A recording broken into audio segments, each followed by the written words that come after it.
Hello and congratulations on getting access to this video course on Facebook retargeting. Okay, so this is video number 1, which is the introduction and getting started.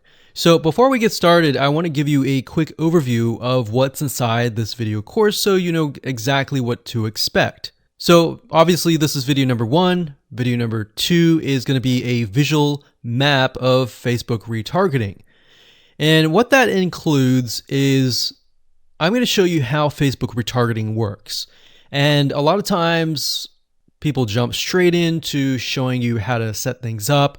But unless you really understand how everything fits together, what connects to what, and all of that, it's really going to become confusing.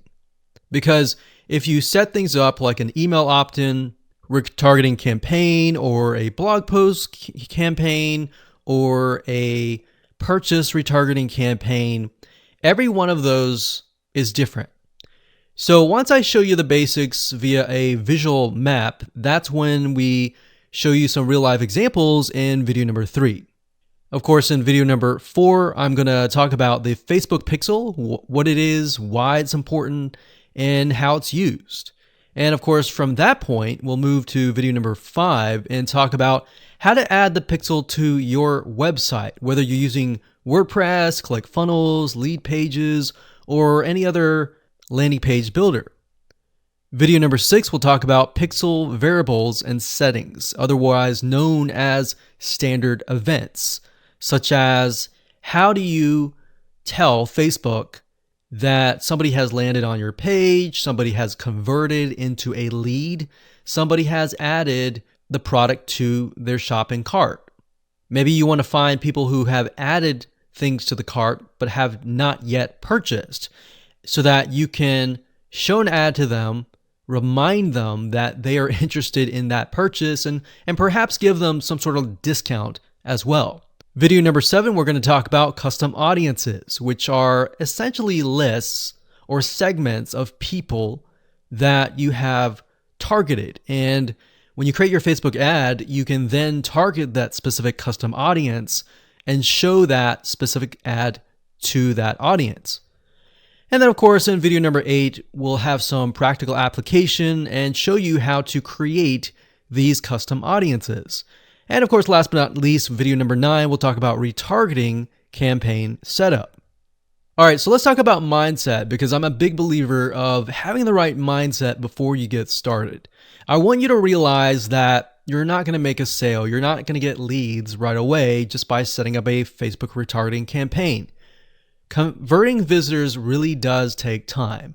And to be realistic, sometimes 12 to 17 times of touch points, meaning you have to get in front of them 12 to 17 times before they will buy. So I want to make sure that you don't expect an immediate action or an immediate sale. Now, to get started, you're going to need these things. You're going to need to have a Facebook ad account.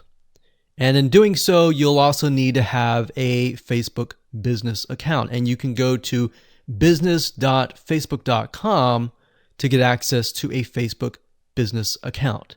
Now, having a business account is separate from the Facebook ad account.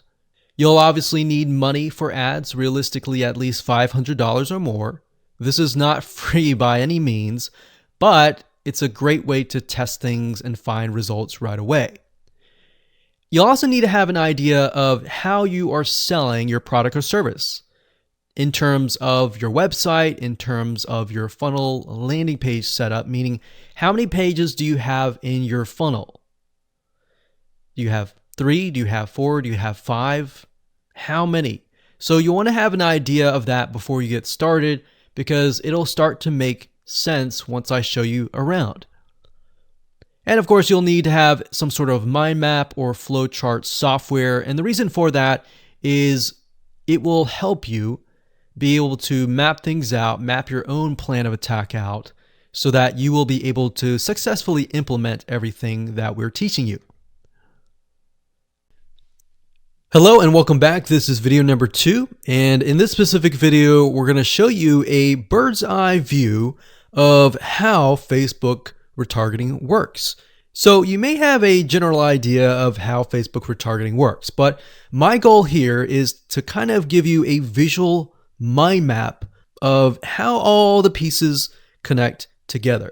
Because if I jump in and start showing you to do this, to do that, and I don't explain what things are and why things are important, I know that you will get confused, and I don't want to overwhelm you, so that's the goal here. So let's dive in. Obviously, this is going to be the visitor, and the visitor comes to a website, a landing page, whatever page that you want. Let's say that it is a blog post, and it could be a specific blog post. It doesn't matter. So they visit this blog post, and on the blog post, in order for us to know that they visited the blog post, there's going to need to be a piece of code. And that piece of code is called a Facebook pixel. Now, I'm not going to talk about that right now, but all you need to know is that the Facebook pixel tracks them. I'm going to talk briefly about the Facebook pixel later on because it can get kind of technical. So all you need to know right now is a piece of code that tracks them. It lets us know that they have visited this particular blog post. Now, bear in mind that if you want to learn how to set things up with different scenarios, what do you do with an opt-in page? Or what do you do when you're trying to get somebody to fill out a form? Or what do you do when you're trying to sell a product? Well, I'm going to talk about different real-life examples in the next video. All right, so just keep that in mind. Let's just talk about the basics. Okay, so from this point, let's say it's a blog post, and maybe in this situation, what we want to do is whenever somebody visits this particular blog post, we want to create an audience specifically for this. All right, so whenever somebody visits here, they are going to have the Facebook pixel there, and then this visitor essentially will be added on this part to a custom audience. All right. And don't worry, we're going to explain all this later on. Now, this custom audience is going to allow us to say, okay, anybody who visits this page is now added to this audience here. Now, why do you need an audience? Well, you need an audience because when it comes to trying to put ads up, so let's put this up. Let's do a Facebook ad.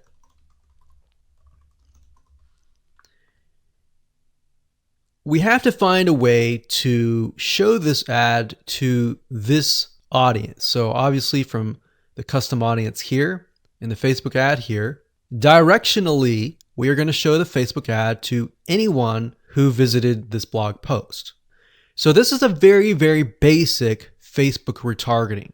So let me repeat this. Let's do a recap. A visitor comes to the blog post, and this piece of code is just happens to be on this blog post, which will allow us to know, okay, this person visited it and they're segmented into this audience, and therefore we then show them Facebook ads on Facebook to this custom audience. So that is a very, very basic scenario.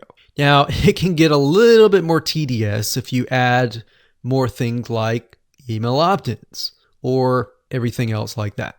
But I just want to start with the basics. We'll talk about more about real life examples in the next video. Now, what you will need to learn is the Facebook pixel, how to use it, how to set up different things like triggers, different ways to work with variables. And the Facebook pixel is just more than a piece of code. It can track when somebody visits a page. It can track when somebody buys a product. It can track when somebody opts in. So in other words, if you want to know if a conversion happened, then you will need the Facebook pixel again. So the Facebook pixel is essentially a piece of code that is on your whole website, and based upon where they land, where they convert, it is all recorded. So we'll talk more about that later on, but let's move on to the next video, and I'm going to give you some real life examples and real life scenarios. We're going to show you different mind maps for different scenarios so that you have an idea of kind of how things work.